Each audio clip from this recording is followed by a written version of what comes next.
greatest digital asset ever created. I'm so glad I accumulated before the space got saturated.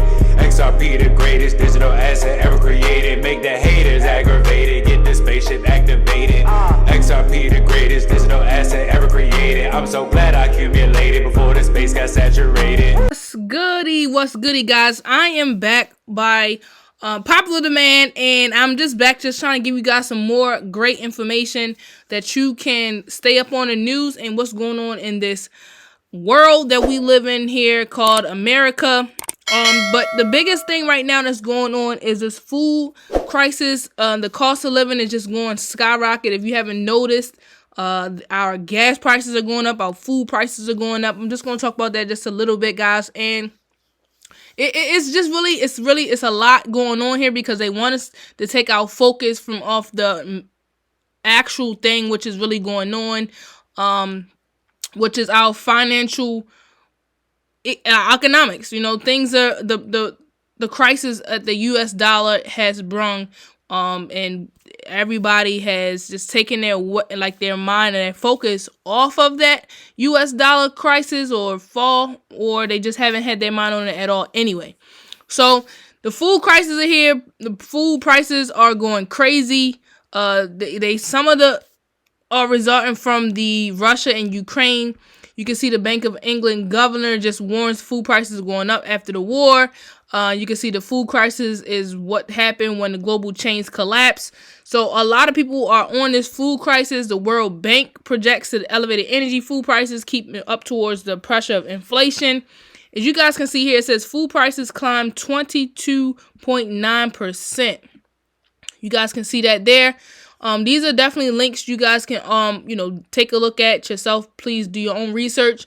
This is also, I'll just play a little bit of it, of a country in Asia where food crisis has also just hit them harder than you may see right now in your own backyard. But a lot of these people are getting angry, or they're getting hungry, and they don't have anything else to do but to fight each other.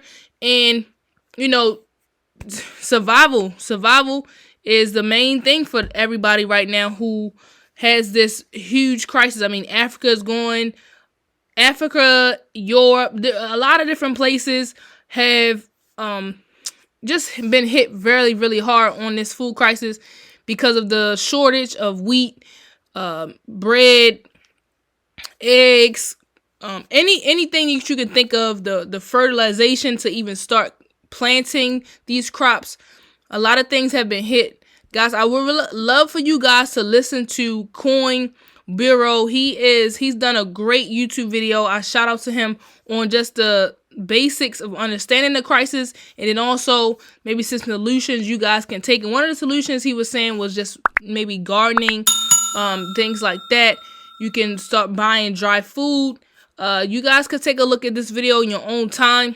It is a global crisis with effects of all of us. So make sure you guys check that out. And he does a great job of demonstrating and showing you guys firsthand what's going on in other countries, because this is not just in the U.S. This is everywhere. A lot of people have stopped exports of their food just to keep it in-house, because it's really getting crazy for a lot of countries to even ship their food out. So let's keep it moving. I have recently seen Brad Garlinghouse speaking, and this caught my attention. I mean, Brad Garlinghouse speaks a lot of the time, but what caught my attention was Brad Garlinghouse was on crypto regulations on how most of crypto coins will disappear after regulations. I just love that Brad is really, really confident, because XRP is a coin, Ripple is a company, and we have Ripple, the CEO, Brad Garlinghouse, on live TV speaking very confident that a lot of these crypto coins will disappear after regulation. He didn't say his company will disappear, anything like that. He's very confident. Just listen to him for a second. Brad Garlinghouse is very confident. This is an industry that is not going away. It's valued today at about $1.3 trillion. But I do think, and I've spoken to Christine Lagarde personally, and I think we need to stop measuring it just by what's going on with the overall value and how are these assets being used to solve real world problems. And I think time and time again, we're seeing more and more real use cases solving real scaled problems where blockchain technologies can reduce friction measured by cost and speed in a way that I think improves the overall economy.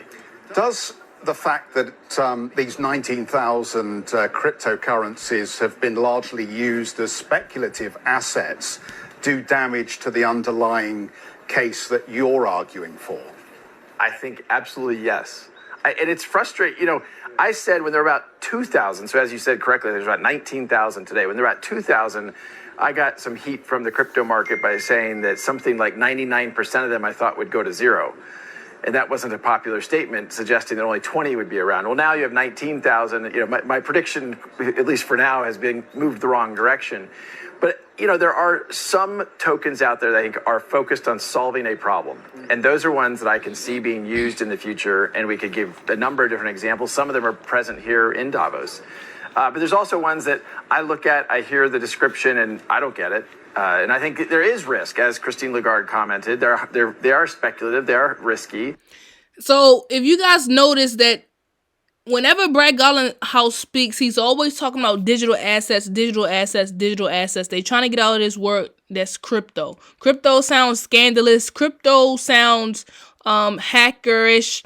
So when Christine Lagarde, I don't know if you guys ever noticed, Christine Lagarde said that a lot of these cryptocurrency is not good. Basically, she was saying crypto is not good, but she didn't say digital assets. Digital assets are what Brad was speaking about: use case, utility, things that's going to solve a real world problem. And you can see Brad is not even flinching about his coin being one of the top, if not one, that's going to be here after regulation. All right, so I'm gonna get into this just a tad bit. Has anybody seen or believe that Donald Trump is going to be returned? I would definitely drop it in the comments below. I want to hear everyone else's suggestions, opinions, comments. Donald Trump is returning. I've been hearing that a lot. I've done my research. I'm going to keep my opinion to myself. I really want to hear everyone else's opinion. But Donald is coming. If you guys haven't heard about the 2,000 Mules, I want you guys to go look at that. It is a very interesting movie. It is speaking about the just all the different ballots that people been taking pictures of the ballot and basically getting paid off of scamming, doing mail ballots, and just having these mules come around. I've heard it's not just 2,000, it's been 200,000, but everybody has their own opinion. All right, so guys, I'm going to leave you off with this. Kevin O'Leary, he had done a great interview with this is Grant Cardone. Listen to this. I'm out. Make sure you like, subscribe. I'm going to create wealth for myself. Is that an important step to make? It's the most important step. And the way you do that is you have the discipline to put aside between 10 and 20% of, I don't care if you make 50 grand. Mm-hmm. You make 52,500 is the average income in America. You take 10% of that each month and you invest it in the market, the stock market, an index. I don't care what you buy. Uh-huh. Everybody can save 10% of what they're making. Yeah. Everybody. They just don't have the discipline to do it. What do you like better, the real estate that I invest in or the stock market that you talk about every day?